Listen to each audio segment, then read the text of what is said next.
Okay, so here we are. We are ready with both of our files on our desktop. The first thing that we want to do is we want to install VirtualBox software. In order to create virtual machine, we must first have the software installed, so let us do that first. If we double click on it, it will start the process of installation, which should look the same whether you're running Windows, Mac OS or Linux. The process of installation VirtualBox will be the same. And it is rather easy, since all we want to do is we want to click on next on each and every step, but just so we don't go next, let us explain what you can do with each and every step of installation.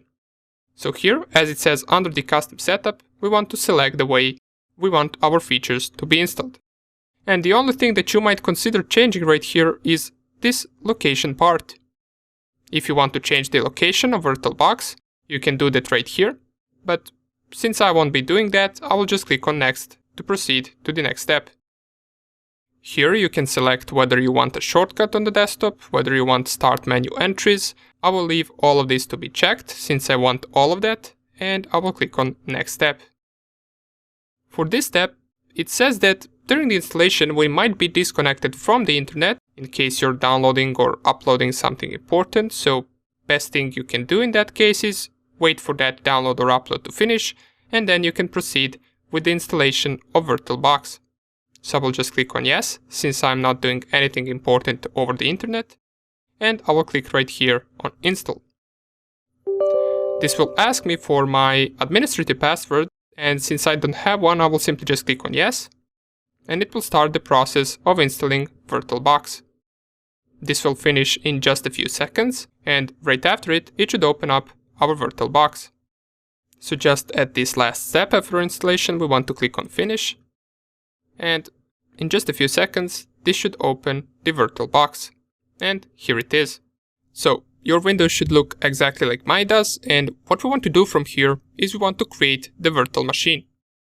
We're going to go onto this new button and click on it, which will open this small window that will ask us for some information about our virtual machine.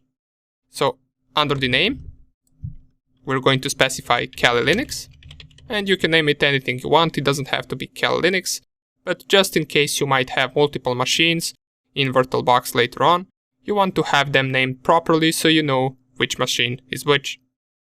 Next thing, the machine folder is something that we don't want to change. The type we want to set on Linux, and you will notice if you typed Kalilinux, it should automatically set the type to be Linux. And the version is something that we do want to change. Now, since Kalilinux is a Debian-based operating system, we want to be searching Debian right here. And here it is. We got Debian 32-bit and Debian 64-bit. If you downloaded the 64-bit version of Kalilinux, you want to select right here Debian 64-bit. And if you downloaded the 32-bit one, you would be selecting Debian 32-bit. After we got all of these options set like this, we want to click on next. And this next step is, if you remember, we talked about that we need to give our hardware resources to our virtual machine. And right here it asks us how much RAM memory are we willing to borrow to the virtual machine to use. This RAM memory will not be available as long as our virtual machine is running, and once the virtual machine has been shut down, this RAM memory will be freed for our physical machine to use. Now, on this machine that I'm recording, I have 8 GB of RAM. So, in the best case, I want to give about 2 GB of RAM to this virtual machine. Now I can also go up to 4 GB of RAM, but it is not really needed, and there is no point in giving half of your RAM memory to your virtual machine. So 2 GB of RAM will be more than enough for my virtual machine. If your machine has 16 GB of RAM or 32 GB of RAM, feel free to give it even more RAM memory, as the more the better. And if your machine has less than 8 GB of RAM, for example it has 4 GB of RAM, then you can either go with 2 GB or you can even lower it to 1 GB of RAM. But I will simply just leave it on 2, and I will proceed to the next step. In the next step, we are creating the hard disk, so we want to select this option that says create a virtual hard disk now, and keep in mind that the recommended size of the hard disk is 8 GB. This option will come later on, but just keep it in mind. So create the virtual hard disk now, click on Create, and under the hard disk file type, we want to select VirtualBox Disk Image. Click on Next. This next question is asking us how we want to store our data on our virtual hard disk, whether we want fixed size or dynamically allocated. Keep in mind that fixed size will probably work faster, but it will also take longer time to create, while the dynamically allocated might work a little bit slower, but it will be created a lot faster. It is completely up to you. In this case, I will simply just go with dynamically allocated and I will click on Next. And here is where we choose the virtual hard disk size and the file location. So here you can change the location of your virtual hard disk or simply of your virtual machine. And down here you can select how much gigabytes you want to give to your virtual machine to use as a hard disk. It said before that 8 gigabytes is recommended, but I would advise you to not go below 20 gigabytes.